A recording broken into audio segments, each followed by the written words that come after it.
পাকিস্তান কি ভাঙার মুখে? ইসরায়েল কি গোপনে বেলুচিস্তানে আগুন জ্বালাচ্ছে, নাকি এটি নিছকই রাজনৈতিক প্রোপাগান্ডা? সাম্প্রতিক সময়ে আন্তর্জাতিক রাজনীতিতে একটি চাঞ্চল্যকর আলোচনা তৈরি হয়েছে। পাকিস্তানকে দুর্বল করতে নাকি গোপনে বেলুচিস্তানের বিচ্ছিন্নতাবাদী আন্দোলনকে সমর্থন দিচ্ছে ইসরায়েল।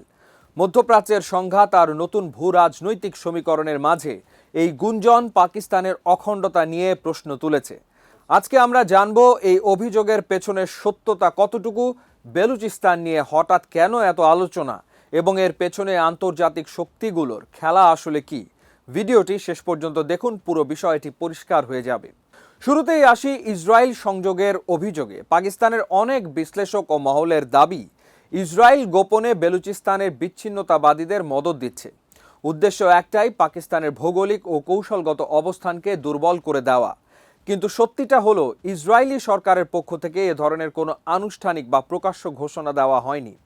এমনকি এমন কোনো জোরালো ও স্বাধীনভাবে যাচাইকৃত প্রমাণও সামনে আসেনি যা দিয়ে নিশ্চিত করা যায় যে ইসরায়েল রাষ্ট্রীয়ভাবে বেলুচ বিদ্রোহীদের অস্ত্র, অর্থ বা সামরিক সাহায্য দিচ্ছে।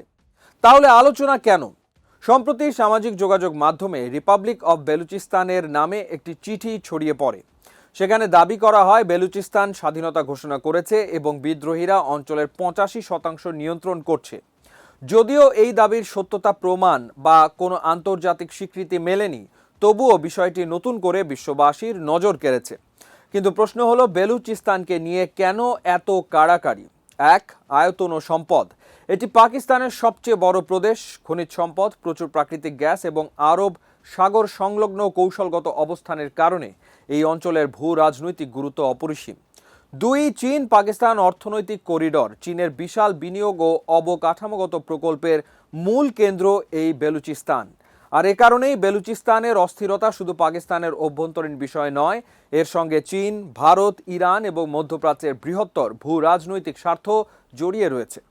তবে বিশেষজ্ঞ ও বিশ্লেষকরা সতর্ক করেছেন, তাদের মতে বেলুচিস্তানের সংকটকে শুধু বাইরের কোনো দেশের ষড়যন্ত্র হিসেবে দেখলে বড় ভুল হবে। দীর্ঘদিনের রাজনৈতিক বঞ্চনা, প্রাকৃতিক সম্পদের ওপর নিয়ন্ত্রণহীনতা, গুমের অভিযোগ এবং কঠোর নিরাপত্তা অভিযানের কারণে স্থানীয় জনগণের মধ্যে তীব্র ক্ষোভ রয়েছে। এসব অভ্যন্তরীণ ক্ষোভ ও অধিকার বঞ্চিত হওয়ার ফলেই মূলত বিভিন্ন সময় বিচ্ছিন্নতাবাদী আন্দোলনগুলো ডালাপালা মেলেছে। শুধু বাইরের মদদ দিয়ে এত বড় আন্দোলন টিকিয়ে রাখা যায় না যদি না ভেতরে অসন্তোষ থাকে। ইসরায়েল ও পাকিস্তানের মধ্যে কোনো কূটনৈতিক সম্পর্ক নেই। ফিলিস্তিন সংকট নিয়ে ইসলামাবাদ সবসময় ইসরায়েলের কঠোর সমালোচক। এমনকি ইসরায়েলের তথাকথিত বৃহত্তর ইসরায়েল ধারণারও তীব্র নিন্দা জানিয়েছে পাকিস্তানের পররাষ্ট্র মন্ত্রণালয়। এমন রাজনৈতিক বৈরিতার মাঝেই পাকিস্তানের পশ্চিমাঞ্চলে নিরাপত্তা সংকট চরম আকার ধারণ করেছে। একই সময়ে পাকিস্তান শাসিত কাশ্মীরেও রাজনৈতিক অস্থিরতা দেখা দিয়েছে। পরিস্থিতি সামাল দিতে বিদেশি গণমাধ্যম ও সাংবাদিকদের চলাচলের ওপর নতুন বিধিনিষেধ আরোপ করেছে পাকিস্তান সরকার। তাহলে শেষ কথা কি দাঁড়ালো? ইসরায়েল বেলুচিস্তান আন্দোলনকে সমর্থন দিয়ে পাকিস্তান ভাঙার চেষ্টা করছে, এই অভিযোগের পক্ষে শক্ত কোনো প্রমাণ নেই। তবে বেলুচিস্তানের দীর্ঘস্থায়ী বিদ্রোহ, অর্থনৈতিক সংকট এবং আঞ্চলিক শক্তিগুলোর ক্রমবর্ধমান প্রতিদ্বন্দ্বিতা পাকিস্তানের জন্য বিশাল এক চ্যালেঞ্জ তৈরি করেছে। ইসলামাবাদের সামনে এখন দ্বৈত সংকট, একদিকে নিরাপত্তা হুমকি ও বিচ্ছিন্নতাবাদ দমন, অন্যদিকে বেলুচিস্তানের দীর্ঘদিনের রাজনৈতিক ও অর্থনৈতিক অভিযোগের স্থায়ী সমাধান করা। ঘরের ভেতরের এই অসন্তোষ দূর করা না গেলে বাইরের শক্তিগুলোর জন্য সেই দুর্বলতাকে কাজে লাগানোর সুযোগ চিরকালই থেকে যাবে। আজ এ পর্যন্তই। বেলুচিস্তান সংকট নিয়ে আপনার কি মত? কমেন্ট করে জানান।